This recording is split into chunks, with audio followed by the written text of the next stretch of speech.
voilà, c'est un exercice dont j'ai une certaine habitude, mais c'est vrai qu'aujourd'hui c'est quand même exceptionnel.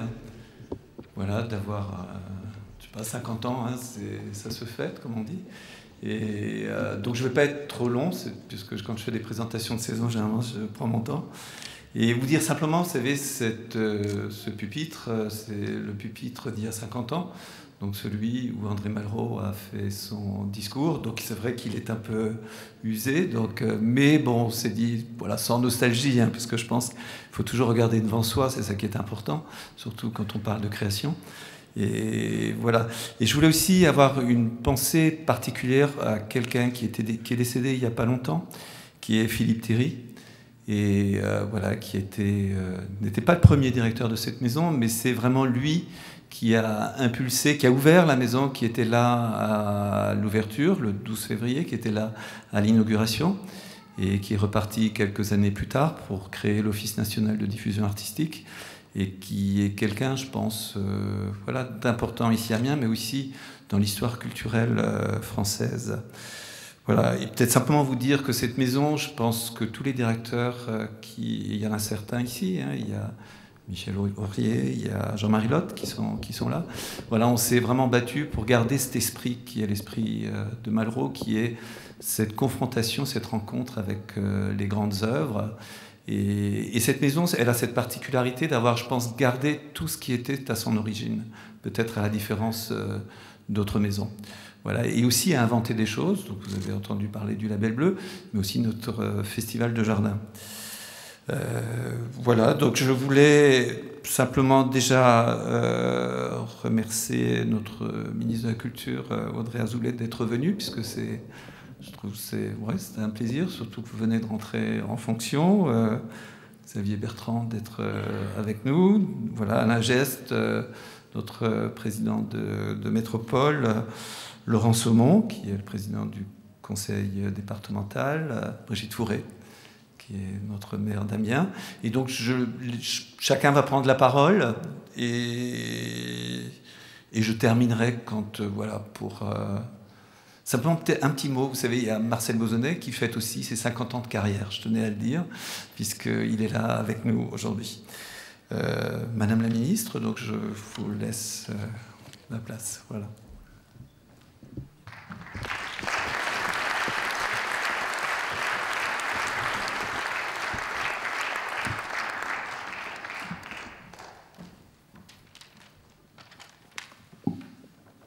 Je touche avec précaution ce pupitre.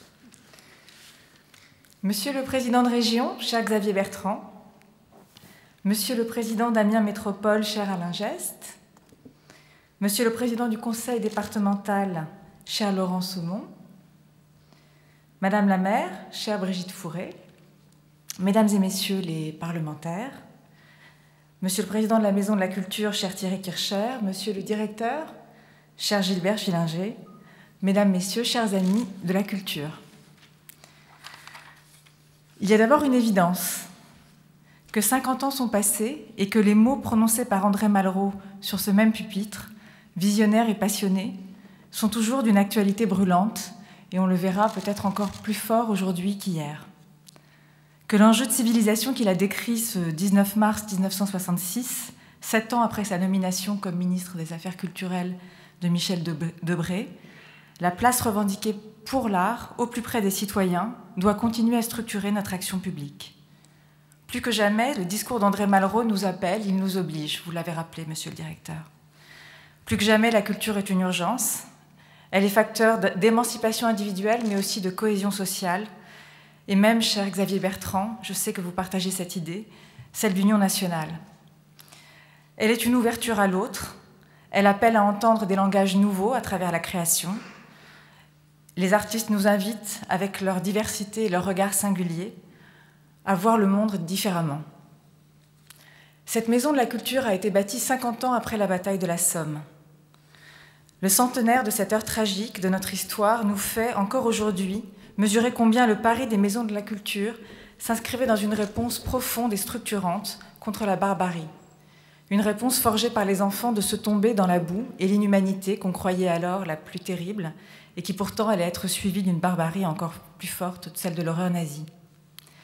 Nous devons être fiers ici tous de poursuivre ce combat pour la culture, après les événements que nous avons connus en 2015, et à l'heure où nous cherchons tous des nouvelles solidarités, un sens pour répondre à la crise que nous traversons, en France, en terre picarde, mais partout en Europe, où nous cherchons un nouveau souffle.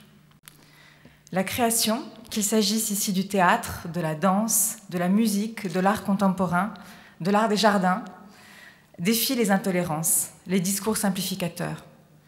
Elle nous apprend ce qu'est la différence, l'autre, et au-delà de l'émotion qu'elle peut susciter, du divertissement que Malraux redoutait un peu, elle interroge aussi nos certitudes et elle nous bouscule dans nos conventions. Il y a un très bel exemple avec l'exposition que nous avons parcourue à l'instant, celle de Tim Yip et de ses mondes parallèles. Cet artiste chinois qui crée sans s'embarrasser des frontières entre le costume de cinéma, la sculpture, le design. Et il inscrit cette magnifique exposition dans l'histoire de ce territoire, en inscrivant sa créature dans la cathédrale d'Amiens, en faisant écho aux cimetières les plus proches, et notamment à celui de Nolette, le plus grand cimetière chinois d'Europe que vous connaissez. Je viens partager avec vous cet anniversaire entre la première et la seconde lecture d'une loi qui consacre la liberté de création, mais aussi de diffusion et de programmation. Au-delà des principes, la reconnaissance de cette liberté qui est aujourd'hui malheureusement utile à inscrire dans la loi. Cette liberté, elle ne peut avoir de sens qu'avec des moyens d'exister pleinement, c'est-à-dire aussi avec des moyens financiers et humains. C'est pour cela que le budget du ministère de la Culture a été augmenté en 2016 de 2,7%, après avoir été, c'est vrai, mis à contribution pour redresser les finances publiques. D'ailleurs, ça n'a rien de nouveau, puisque je relisais récemment des écrits de Malraux qui se plaignait que l'inspection des finances entrave le développement des maisons de la culture. Jean Zay aussi, déjà, dans ses écrits en captivité, Jean Zay, le grand inspirateur de nos politiques culturelles, n'avait pas de mots assez durs contre ceux qui tenaient les finances publiques d'une main trop serrée. Là aussi, la culture est un éternel combat. Grâce aux décisions du président de la République et du Premier ministre, nous aurons donc en 2016 des moyens nouveaux pour la culture, et notamment 8 millions d'euros consacrés aux compagnies et à la jeune création, à travers différents dispositifs dont je serai bientôt amenée à préciser les contours. La démarche qui est entamée pour les maisons de la culture est une démarche toujours vivante. Le ministère continue à construire, avec le concours des collectivités locales, de nouveaux théâtres qui poursuivent et qui prolongent cette ambition. En novembre dernier, c'est le Grand Théâtre de Sénart qui a été inauguré. Et jeudi prochain, je serai à Clermont-Ferrand sur le chantier de la nouvelle scène nationale en construction. Je veillerai aussi à ce que les conditions d'emploi et de protection sociale pour les artistes et les techniciens du spectacle soient garanties. Le régime des intermittents dont on entend beaucoup parler n'est pas seulement l'enjeu de comptes sociaux, c'est aussi dans notre système la clé de voûte de la création. Ces maisons de la culture ont été le creuset de la création contemporaine et de leur rencontre avec le plus grand nombre. Le Havre, Bourges, Amiens, Grenoble, Bobigny, Chalon-sur-Saône, Chambéry, Créteil. Les 8 qui en composent la première histoire décrivent une carte de France où l'on voit se déployer un farouche optimisme avec un sens réel du concret. Toutes portaient, dès leur création, la conviction que la culture pouvait et devait contribuer à changer le monde, mais qu'elle devait le faire avec des outils adaptés au plus près des gens.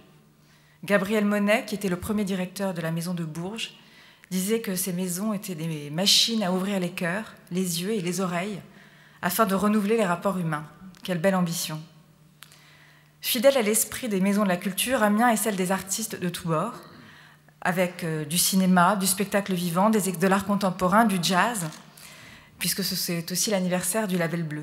Ce label qui nous donne à entendre Rokia Traoré et son universalisme, la fusion klezmer et joyeuse de David Krakauer ou encore la kora de Balaké Sissoko, une musique du monde intense, riche et passionnante. Ces maisons sont aussi des lieux de rencontre, et comme vous le savez, les rencontres ne se décrètent pas, elles ne s'improvisent pas, et elles sont le fruit d'un travail auquel il faut rendre hommage. C'est pour ça que je voudrais citer les directeurs qui se sont succédés à la tête de cette maison. Philippe Thierry, Dominique Quéhec, Jean-Marie Laude qui est là, Michel Aurier qui est là aussi, Jacques Pornon et bien sûr Gilbert Schillinger. À travers eux, bien sûr, je pense à toutes les équipes qui ont œuvré au cours de ces années à la réussite de cette maison, dans la lumière des plateaux et parfois dans leur ombre. Ici, à Amiens, c'est la première fois qu'une ville et l'État ont construit ensemble une maison de la culture. C'est donc le symbole même du partenariat qui peut exister entre les collectivités locales et l'État. Et plus que jamais, ce partenariat aujourd'hui est une nécessité. C'est la force de notre modèle, il ne faut pas le laisser s'abîmer.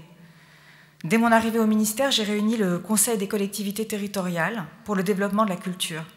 Je veux souligner ici combien cette collaboration entre l'État et les collectivités est pour moi essentielle et combien je suis donc disponible pour leurs initiatives et être un partenaire.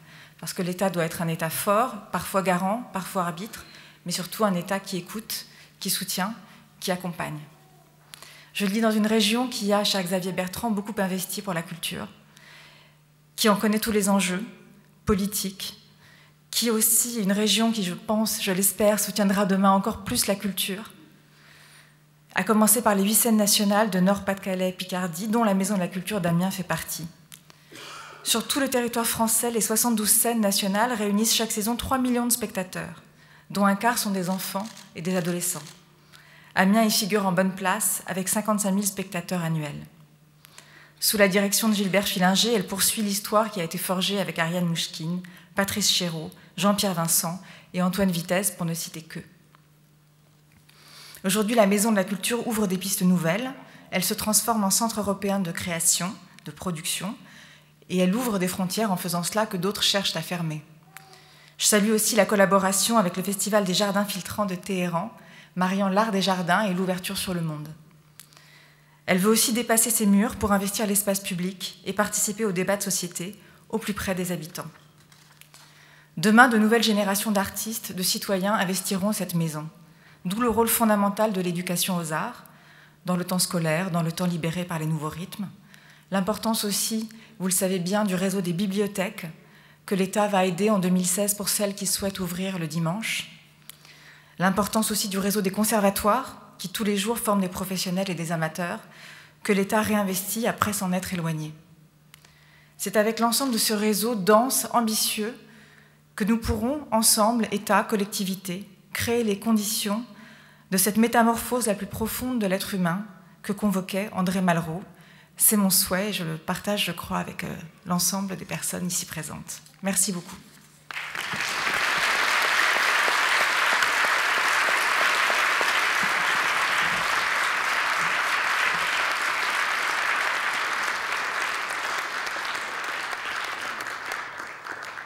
Xavier Bertrand, président de la région, de la nouvelle grande région. Voilà.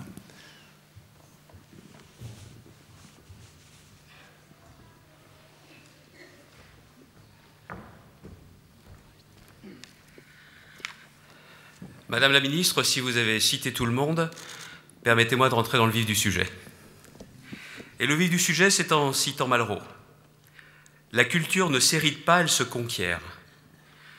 Les maisons de la culture, cette maison de la culture, voulue par André Malraux, étaient conçues pour être l'instrument de cette conquête, enfin ouverte à tous les citoyens et sur tous les territoires.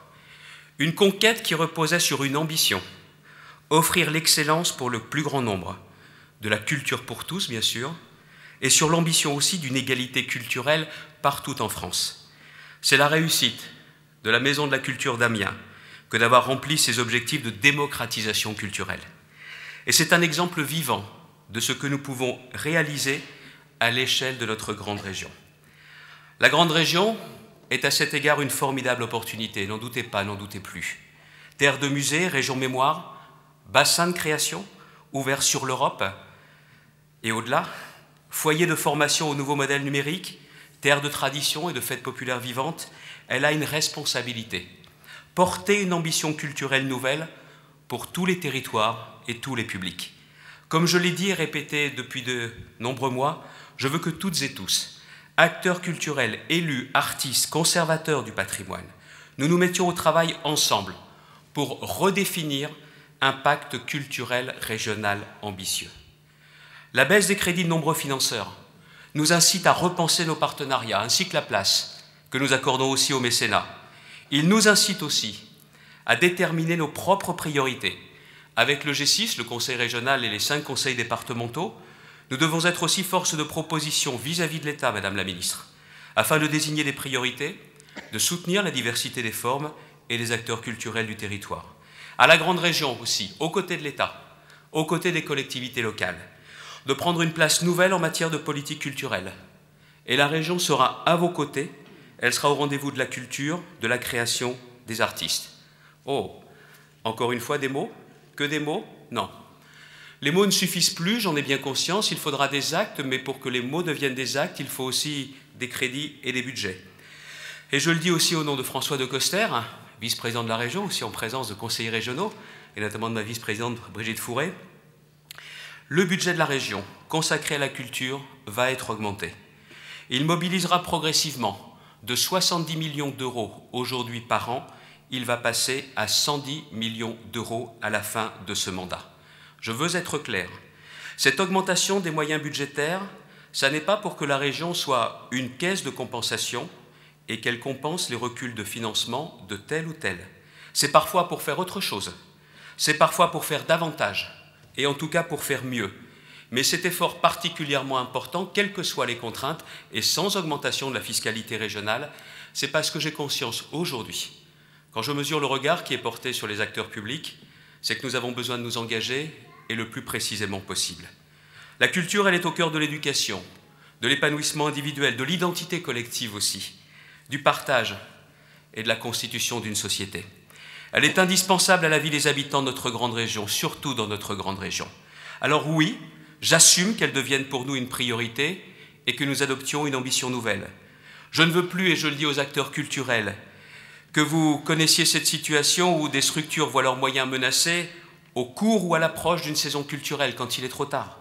Je ne veux plus voir de festivals annulés à quelques mois de leur tenue parce que les crédits ne sont plus là.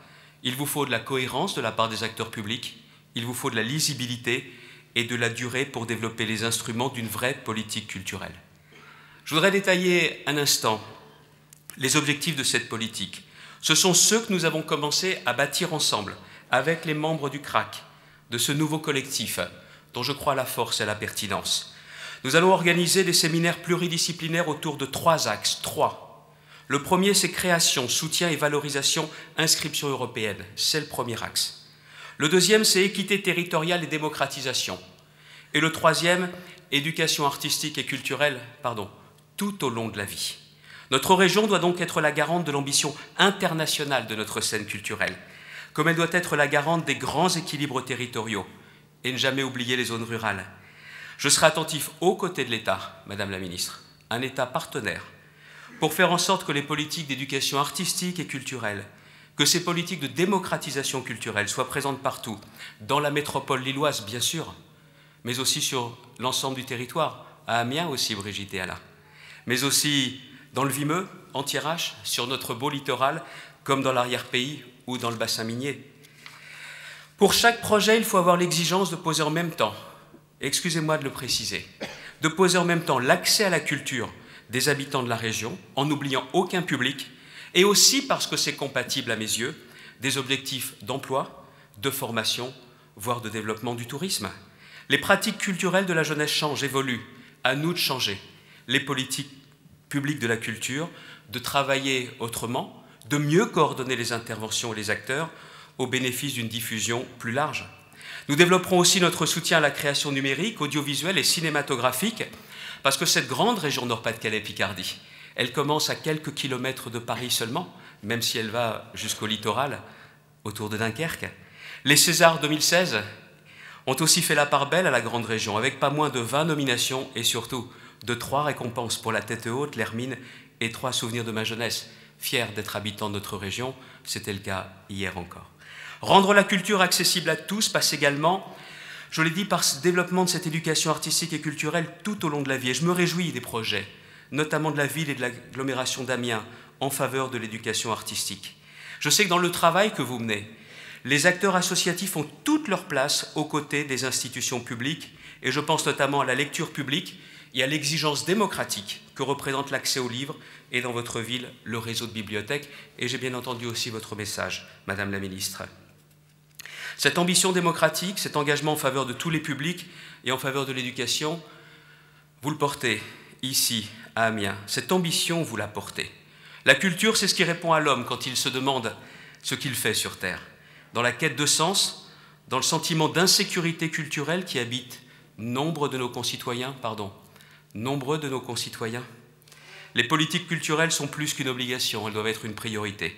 Le projet Culture et Patrimoine d'Amiens Métropole pour 2014-2020 traduit cette ambition à travers 3 priorités: créativité, proximité, attractivité.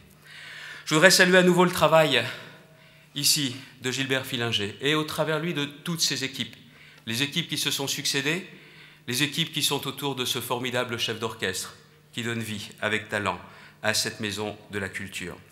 Cette institution, elle est aujourd'hui à la portée d'un large public et aussi, vous me permettrez de le dire, il a su montrer que le monde de la culture sait être le garant du redressement des finances et aussi d'une bonne et saine gestion.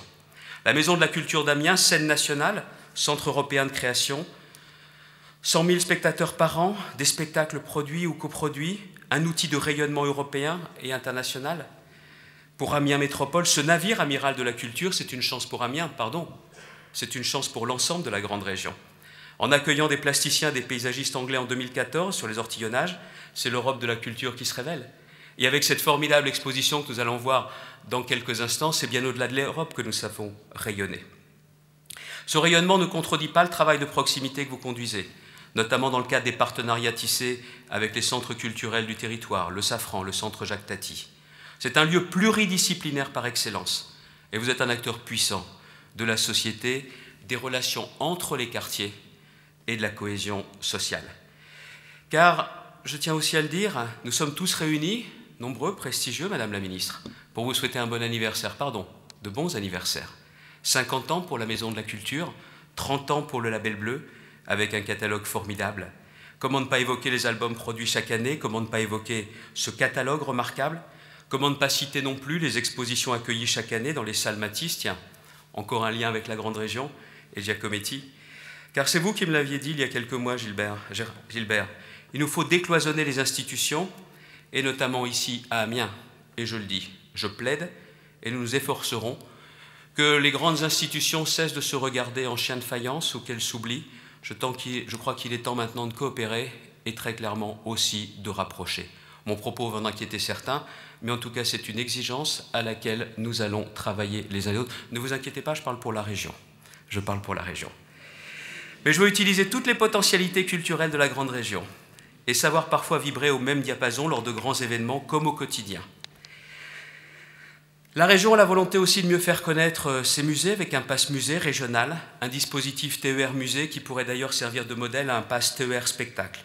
Nous devons permettre demain aux habitants de la grande région de profiter d'une offre aussi riche que celle que vous proposez ici à Amiens depuis 50 ans désormais. Le 16 mars 1966, avant une représentation de Macbeth, le ministre remerciait les abonnés de la Maison de la Culture, plus nombreux qu'à la Comédie Française.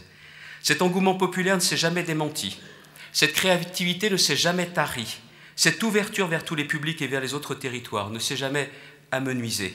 C'est un exemple qui doit guider l'ensemble de notre politique culturelle au niveau de la grande région, et plus largement, Madame la Ministre. Le rêve d'André Malraux était de faire des maisons de la culture les cathédrales du XXe siècle.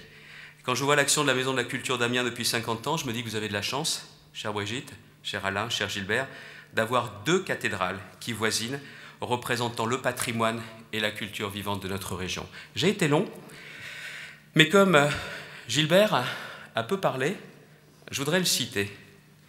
Dans le journal catalogue qui vous avait été remis, il a commencé un édito par ces phrases. 50 ans. 50 ans, l'âge de la maturité, de la sagesse, mais aussi parfois de la remise en question. En ces temps de doute, de confusion, de violence, parfois d'exaltation nationaliste pour certains, d'intégrisme de tout poil, de discours simplistes et démagogiques, l'art, la culture et l'éducation sont une nécessité.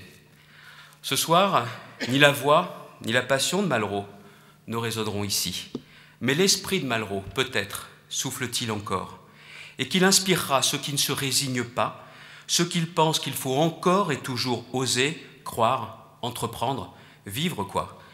Car c'est la vie au travers de la culture qui rassemble, c'est la vie qui fait réfléchir, c'est la vie qui ouvre, c'est la vie qui fait grandir, et en définitive, à 50 ans, on n'a peut-être pas fini de grandir. Merci à vous.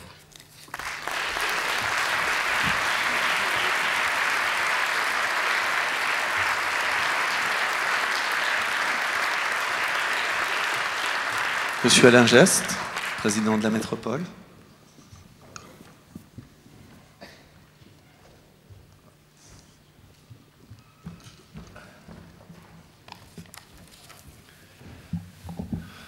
Madame la ministre, monsieur le préfet, mes chers collègues parlementaires, monsieur le président du conseil régional, monsieur le président du conseil départemental, mesdames et messieurs, il y a 50 ans, après 3 années de travaux, on inaugurait une maison pas comme les autres. On inaugurait une maison de la culture. Une maison qui affichait fièrement son ouverture sur le monde moderne. En pleine Trente Glorieuses, elle s'est voulue d'emblée tourner vers les arts de l'avant-garde, à l'image des statues d'Henri Laurence qui parsemaient le parvis de cette autre cathédrale, cher Xavier, faite de béton et de verre. C'était le début d'une aventure culturelle et artistique inédite dans notre cité. Non sans emphase, André Malraux, avec son timbre unique, que je n'imiterai pas, proclamait qu'ici, pour la première fois, ce que nous avions tenté ensemble est exécuté, et nous pouvons dire que ce qui se passera ce soir se passe dans le domaine de l'histoire. 50 ans plus tard, sa voix résonne encore à travers les murs de cette salle. Porté par un de ses premiers directeurs, Philippe Thierry, qui vient malheureusement de nous quitter, la Maison de la Culture, rapidement baptisée, pardonnez-moi, mais tout le monde le sait, la MACU, prenait son envol. C'est pour toute une génération une expérience inoubliable où se croisent des Amiénois et des Picards de tous horizons. Cela surtout devient un lieu de ralliement de toute la jeunesse amiénoise et notamment estudiantine, confirmant les craintes de Malraux, qui voulait que les maisons de la culture aident la jeunesse, mais ne soient pas seulement celles de la jeunesse. Qu'importe, étudiants, je m'en souviens, nous avions trouvé la maison, et je dois le reconnaître, son bar, à notre goût. On y assiste déjà aux représentations du Grand Théâtre. On passe nos soirées au cinéma du Petit Théâtre. On écoute les derniers tubes dans une discothèque d'un genre totalement nouveau. On profite de la salle de lecture qui avait été créée à l'origine. On admire les œuvres singulières des salles d'exposition. Et on accueille le ballet-théâtre animé par une certaine Muriel Belmondo. Ce n'est pas seulement une institution culturelle qui venait de naître. C'est un lieu mythique qui émergeait. Un lieu qui participe de l'identité amiénoise. L'histoire de la Maison de la Culture s'est enrichie de la venue de tant d'acteurs, tant de metteurs en scène, tant de cinéastes, de chanteurs, d'artistes, de musiciens, qu'il en serait impossible de dresser la liste exhaustive. Chaque représentation, chaque projection, chaque exposition, chaque rencontre produit un lien unique entre le public et les créateurs, un lien qui perdure bien au-delà de l'événement. On ressort émerveillé, parfois troublé, souvent ému, jamais indifférent de la Maison de la Culture. On en ressort différent. Nous avons de la chance d'avoir une telle enseigne culturelle dans notre agglomération. On nous envie cette réalisation exceptionnelle. On nous envie la Maison de la Culture qui devient une référence imitée dans plusieurs métropoles nationales et internationales. Elle fait rayonner notre territoire bien au-delà de ses frontières, au point d'en devenir un des symboles sans lequel Amiens, chère Brigitte, ne serait pas tout à fait Amiens. Au gré des saisons, notre Maison de la Culture a connu des jours heureux, mais aussi des débats et parfois quelques tempêtes. Mais ce vaisseau des arts, à travers les éléments déchaînés, a su garder le cap grâce à la détermination et à la vision originale que ses capitaines ont su lui donner comme gouvernail. C'est aujourd'hui un bateau qui nous fait naviguer vers des horizons lointains, connus ou moins connus, tout en restant arrimés au port. Dans les années 90, la Maison de la Culture, presque trentenaire, fait judicieusement sa mue. Je voudrais d'ailleurs saluer en cela les directeurs qui l'ont permis. Je pense à M. Lotte et à Michel Aurier. Judicieusement parce que la modernisation était indispensable. Et à cette époque, la Maison de la Culture se couvre d'un nouvel écrin qui brise les lignes rectilignes originelles par une subtile écharpe de verre bleu qui lui donne aujourd'hui cet accent circulaire. La rotondité inattendue de l'espace central accentue et fait resplendir la verticalité de l'édifice. La Maison de la Culture n'est pas seulement un lieu de diffusion, c'est un lieu d'action, de production artistique, comme son label de scène nationale y incite. Le cinéma Orson Welles et la nouvelle salle du New Dreams ont permis d'étoffer l'offre de spectacles. La Maison de la Culture a vu éclore le Label Bleu, qui enregistre ses compositions au sein du studio Gil Evans. Elle abrite le Festival international du film d'Amiens et se trouve, grâce à Gilbert Fillinger, être à l'origine du festival Art, Ville et Paysages qui s'épanouit au cœur de cet écrin de verdure et d'eau que sont les ortillonnages. La Maison de la Culture est aussi celle des artistes qui y résident et qui l'irriguent de leur talent. Je voulais au passage dire à Gilbert Fillinger que nous serons très attentifs, même si ce n'est pas facile ces dernières années, à ce que le festival Art, Ville et Paysages, bien sûr, perdure. L'an passé, plus de 50 000 spectateurs ont franchi les portes de ce bâtiment. C'est dire la richesse et le dynamisme de ce lieu si particulier. Mais en matière culturelle, il ne faut jamais cesser d'innover pour toucher un public toujours plus nombreux. Malraux se réjouissait du succès de la Maison de la Culture quand il affirmait que jamais 10% d'une nation ne s'est trouvé rassemblée dans l'ordre de l'esprit. Pourtant, le défi est plus difficile à relever aujourd'hui qu'hier. Tout désespère de la culture, la crise, l'urgence du quotidien, l'affadissement de notre réflexion et même une certaine paresse intellectuelle.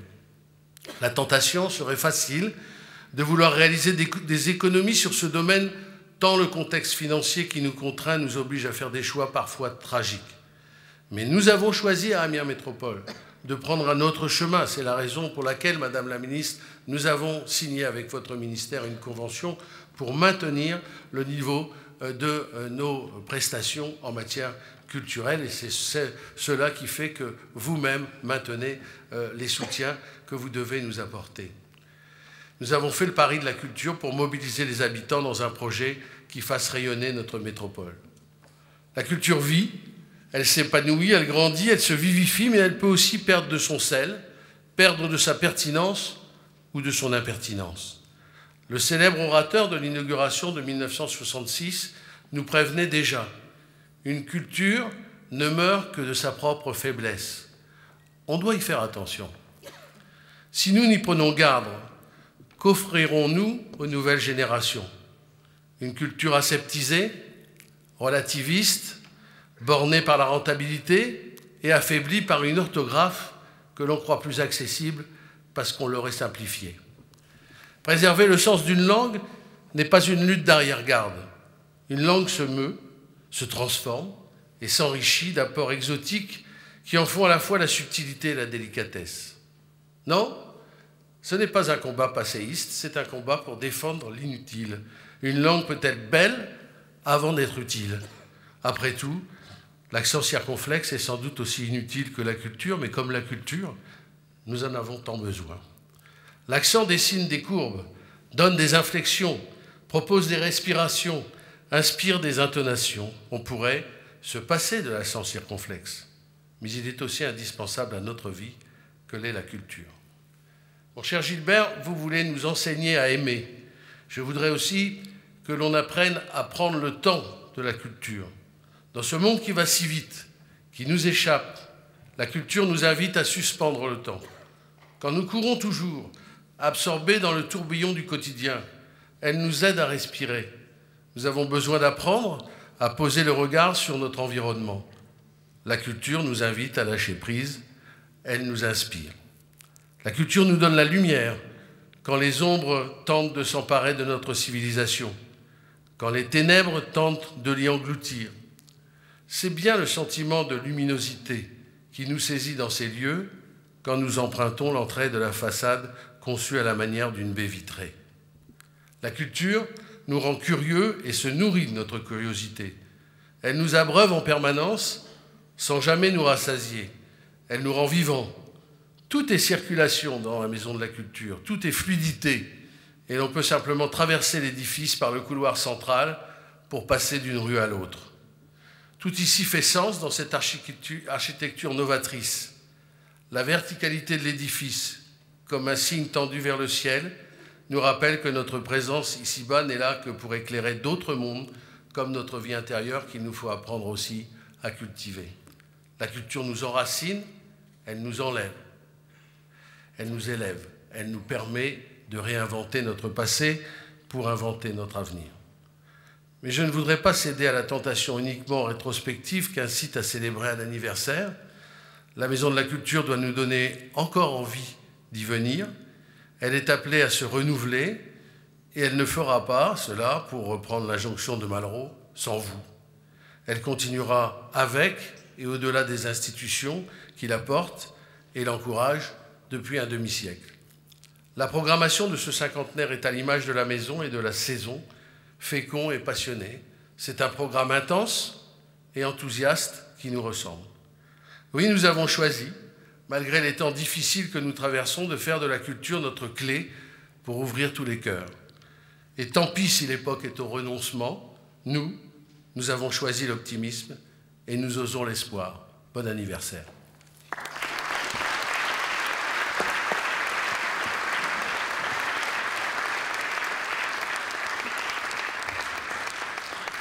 Monsieur Laurent Saumon, président du conseil départemental de la Somme.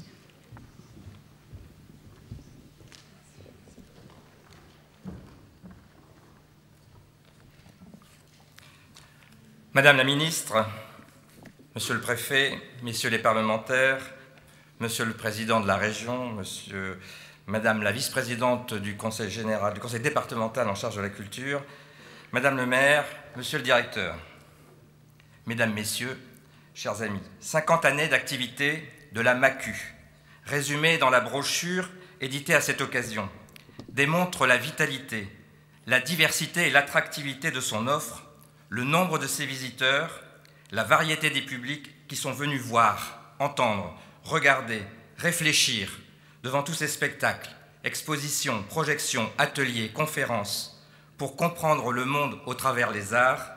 Et résonne alors cet extrait que prononçait André Malraux le jour de l'inauguration, le 19 mars 1966. « La culture, c'est ce qui répond à l'homme quand il demande ce qu'il fait sur Terre. » Et j'aime, et je vous rejoins, monsieur le directeur, dans votre expression que la Maison de la Culture et la culture, c'est apporter du bonheur, de la pensée et du sens. Car je sais, comme abonné voici 2 ans, donc croyant et pratiquant, que c'est le cas. Des années, il reste des souvenirs, mais aussi les créations, et ce lieu inspire et expire. Il inspire de nouveaux créateurs et expire ses productions pour toucher toujours plus de public. Vous essaimez la culture, l'âme des arts, version théâtre, cinéma, peinture, musique, du sens de la vie, à la rencontre des hommes et des femmes de ce département. La concentration dans un même lieu, des arts centripètes, pour une diffusion centrifuge, par chaque visiteur qui rentre sous les toits de sa cité, sa maison. Et si la maison est au centre du monde, l'image de l'univers, comme le temple, alors la Maison de la Culture est le centre de l'art, elle est l'image du monde et de la création artistique. Si la maison signifie l'être intérieur selon Bachelard, alors la Maison de la Culture est l'expression des états de l'âme. Si la maison est aussi un symbole féminin de protection et de refuge, alors la Maison de la Culture et le studio de production sont le lieu d'accueil où est favorisée l'expression libre des artistes. Et si la maison a souvent son jardin, la Maison de la Culture en a fait aussi un mode d'expression créatif avec le festival Arts, Villes et Paysages. On vient prendre du plaisir et s'interroger sur sa propre vie, et on croise d'autres vies. Ici, on questionne son existence dans le miroir de la scène. Vous voyez, monsieur le directeur, votre maison est plus qu'une modeste cathédrale. On y rentre par curiosité, on en sort avec du bonheur, car on ne retient que les bonnes surprises. Et comme le dit Jean d'Ormesson, tout le bonheur du monde est dans l'inattendu. Toute cette expression artistique dont Malraux disait « le grand domaine mystérieux de la métamorphose ». Si l'histoire est le socle, le présent est une adaptation, une évolution, une transformation. Et si aujourd'hui, à l'occasion de cet anniversaire où l'on parle d'histoire, qui a ancré la culture à Amiens, de réussite culturelle, je ne peux m'empêcher néanmoins d'évoquer l'actualité institutionnelle, mouvante. Il n'y a guère plus difficile de choix à faire que de sacrifier l'immatériel et le sens des arts, expression matérielle de l'art des sens, l'art du sens, à l'autel de la rationalité froide qu'exige la rigueur budgétaire, qui nous expose à l'échauffement des oppositions. J'ai bien lu cette célèbre phrase de Malraux que vous reproduisez dans votre dépliant aux députés, rappelant après la baisse des budgets que les crédits nécessaires n'équivalaient qu'à 25 km d'autoroute. Certes, il est plus valorisant d'élever un musée que de construire une route, d'écouter une symphonie de Brahms que le bruit des moteurs sur le périphérique. Ce n'est pas être matérialiste que de privilégier le second chantier, mais c'est la machine qui conditionne notre civilisation, qui a changé le rapport de l'homme et du monde, comme le disait lui-même Malraux. La machine, mais donc l'argent ou les finances. Ne voyez pas, Madame la Ministre, dans ce propos, une allusion à votre nouvelle fonction d'aujourd'hui, ni à celle de directrice financière dont vous aviez la charge au CNC voici quelques années encore. Quoique. En ce sens, je profite de vos présences, Madame la Ministre, présence des chefs d'exécutif en charge de cette belle compétence qu'est la culture, qui n'a échoué à aucune collectivité en propre dans la loi NOTRe et qui reste, selon la formule consacrée, une compétence partagée. Je dirais plus encore un bien partagé. Il nous faudra construire, comme tu l'as dit Xavier, cette politique partagée, définir son ambition au sein de la conférence territoriale de l'action publique sous ta houlette pour éviter en ces périodes budgétaires difficiles, identitaires exaltés, militaires imposés, de rendre plus difficile encore l'expression de cet esprit français. Créatif, de laisser respirer et souffler cet esprit de Malraux. Ce que ce sera, nous le savons moins que nous le rechercherons ensemble pour paraphraser la phrase aussi du célèbre créateur de ces maisons, alors qu'il parlait sur le devenir de ces maisons, car il n'existe pas en matière de culture de prêt-à-porter. Comme vous l'écrivez aussi, monsieur le directeur, cette maison, ces années, ont eu des hauts et des bas, avec, pour reprendre votre propos, mais aussi avec votre optimisme que je partage également, mais toujours envers et contre tout, des femmes et des hommes ont su se battre et permettre de se relever. J'ajouterais de faire sourire les spectateurs, de faire grandir les artistes, d'empêcher de péricliter cette institution, un phénix toujours renaissant. Je ne doute pas que nous trouverons encore ensemble à soutenir cette culture qui révèle par ses représentations sa vigilance et sa responsabilité, l'expression de notre âme républicaine, de nos valeurs partagées, valeurs qu'elle incarne et partage avec élégance, brio, fantaisie, avec une grande qualité, valeurs qu'elle défend, impérieuse nécessité en ces temps troublés, parfois en manque de sens, sous les décors de mise en scène, sous les traits de personnages d'apparence parfois dilettante, mais toujours militante. Cette maison est une brillante et exaltante militante de la culture, et son âme, d'année en année, ici son directeur depuis 2005, à qui je veux rendre hommage pour son engagement en terminant ce propos et l'assurer de mon soutien à ses côtés.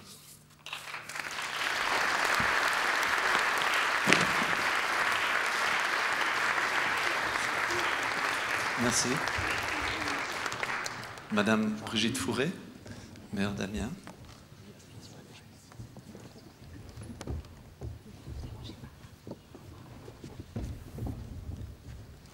On va passer par là.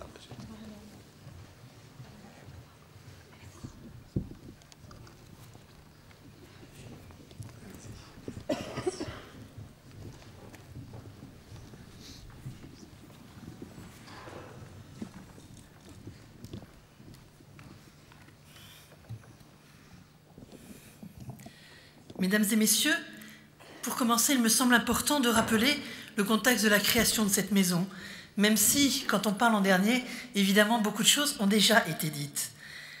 En 1966, André Malraux pressent un monde qui change, la fin d'un monde. Celui d'un monde d'adultes qui maintient la jeunesse sous tutelle et reste sourd à ses aspirations.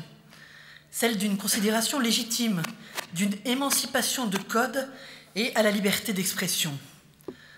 André Malraux aperçoit une jeunesse nouvelle qui va devenir acteur social. Brutalement, en 1968, c'est le moment de la prise de conscience que la jeunesse est promise à devenir élite et acteur majeur de la société. C'est l'instant de la déclaration d'une ambition pour la culture, celle de nourrir l'avidité des esprits par le génie artistique du monde.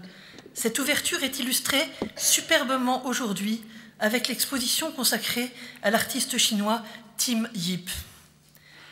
C'est l'instant de la création de ces maisons de la culture qui ont pour vocation de porter au plus près des populations les œuvres du génie, les créations de l'esprit, par une formidable secousse décentralisatrice, dont il reste encore peut-être beaucoup à faire, libératrice des péjoratifs dans lesquels les provinces étaient maintenues.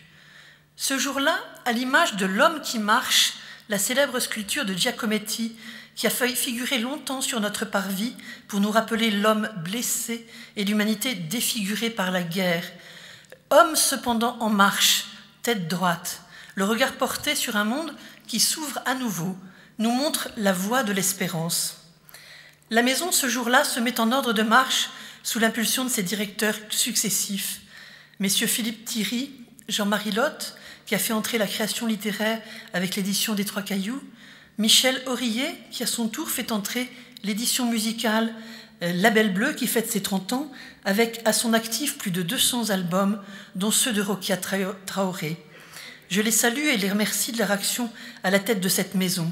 Je salue aussi l'ensemble des équipes qui l'ont animée. Je salue aussi aujourd'hui, bien sûr, Gilbert Fillinger pour le magnifique parcours que vous avez réalisé jusqu'à ce jour anniversaire. Réanimons l'intérêt de la jeunesse pour notre maison, réactivons la curiosité, le goût des aventures et des découvertes artistiques. Vous vous êtes employé sans relâche à fortifier sa renommée, en témoignent les chiffres éloquents de sa fréquentation, qui le doivent à l'ouverture sur la société, vers l'entreprise pour en faire une maison pour tous les publics.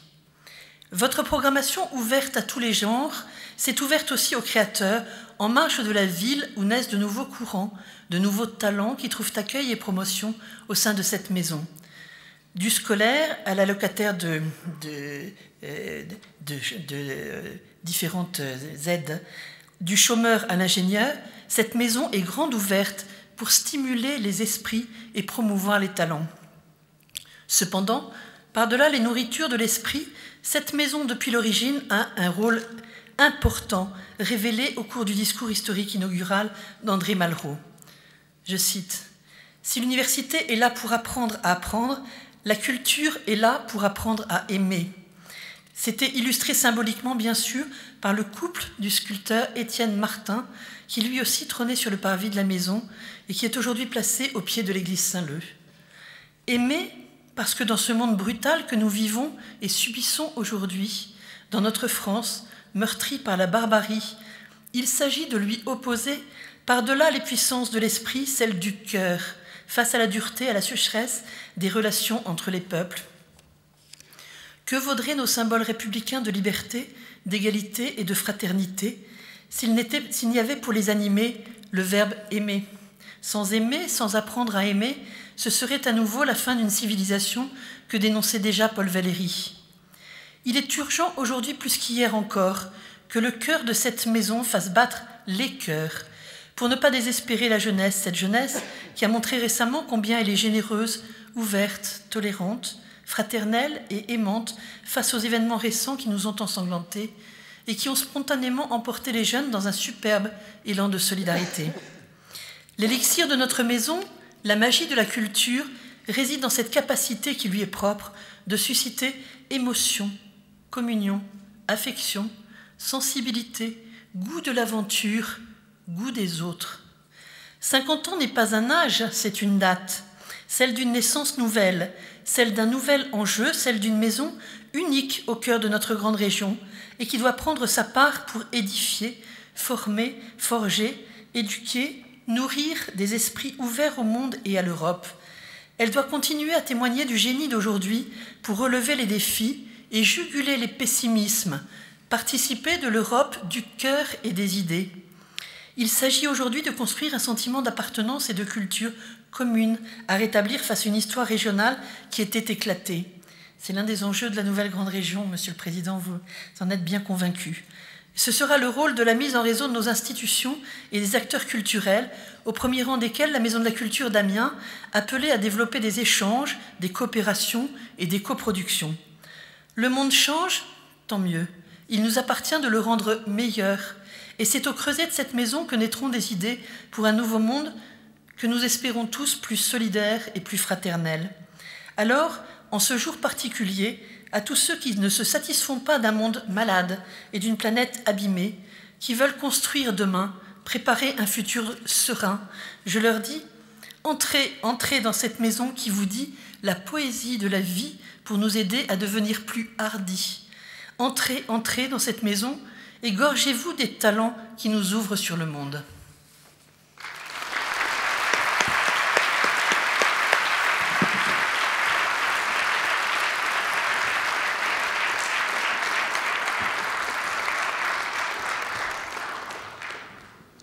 Voilà, on va conclure cette belle... on ne sait pas conclure puisque on a d'autres choses à faire, mais c'est peut-être aussi une occasion pour moi donc, de remercier évidemment toutes les personnes qui sont intervenues, toutes nos tutelles qui, depuis toutes ces années, ont permis justement l'existence de cette maison, mais aussi l'équipe qui est vraiment, c'est-à-dire un directeur sans équipe n'existe pas. Donc c'est aussi une occasion, puisqu'ils sont là, de les remercier du travail quotidien, difficile surtout dans cette semaine, ces 2 semaines, je dirais, puisqu'on est tous sur le pont, hein, donc on travaille beaucoup, voilà, et tout le monde est mobilisé, et ça c'est absolument formidable, voilà. Et les artistes, c'est une chose essentielle, cette maison n'a pas de sens sans les artistes, vous savez, on est là, nous, équipe, justement, pour leur permettre de faire leur travail et de vous rencontrer, vous, le public. Et je dirais que ce sera peut-être ma conclusion, puisque l'équipe est le trait d'union, c'est-à-dire l'équipe est là pour justement permettre aux artistes de travailler, de tenter ces aventures, de dire, de changer, je dirais. Moi j'y crois, hein, de changer le monde. Ici on peut changer le monde, puisque la culture a changé ma vie. Je le dis souvent, hein, j'ai eu cette chance tout jeune hein, d'assister de voir un spectacle de Georges Strehler, de voir le Living Theatre, et subitement vous sentez que votre existence elle bouge, et je pense que c'est tout à fait possible. Voilà. Et nous, équipe, sommes ce trait d'union, et je trouve que c'est une chance de pouvoir faire pour moi ce métier, mais aussi de pouvoir le faire avec tous mes camarades ici. Voilà, et donc je tiens à vous remercier d'être venus. C'était peut-être un peu, on a changé le programme, on devait commencer, l'inauguration de l'exposition devait être à 18h. Finalement, c'est maintenant, puisque la prochaine étape de cette soirée, c'est l'inauguration de l'exposition. Je tiens encore à remercier Tim, voilà, d'avoir accepté, puisque Tim, vous savez, Tim Yip est une personne qui voyage dans le monde entier, qui a eu des Oscars, et il est venu, il a accepté de faire cette exposition. Je l'ai hébergé, il habitait chez moi, c'était un moment voilà, qu'on a également partagé. Et profitez-en, c'est vraiment une belle exposition, c'est un grand artiste, et voilà, je tiens à le remercier d'être venu là. Après l'inauguration, on boira un verre ensemble, un verre d'amitié. Et puis après, il y aura le repas pour ceux qui ont décidé de... Voilà, on est 250 à dîner ensemble. Je pense que ça ne va pas être très simple, hein, mais bon, on va assumer ça. Voilà. Et puis après, on aura un bal, voilà, dans une tradition. Mais on le fait hein, de plus en plus à la Maison de la Culture. On aime bien danser. Et donc, je vous invite à le faire aussi. Et voilà, et qu'on terminera peut-être cette soirée vers 1h, 2h du matin. On reste dans les horaires autorisés. Et voilà. Et donc, merci d'être venus. Désolé encore de tous ces changements. Merci à tous les gens qui sont intervenus. Merci de ce soutien qui m'a vraiment touché personnellement, de sentir cette détermination. Et je pense que c'est important aujourd'hui d'être déterminé, puisque ce monde a besoin de détermination, puisque ce monde flotte, ce monde sombre, ce monde, je pense, va vivre des choses difficiles, puisque souvent on se dit la crise là, mais il y a des choses difficiles, même si ce n'est qu'écologique, si c'est sur le climat. Donc des choses ont... Et je pense qu'il est important qu'une maison comme celle-ci existe et dise des choses. C'est ça qui est important. Voilà. Bonne soirée.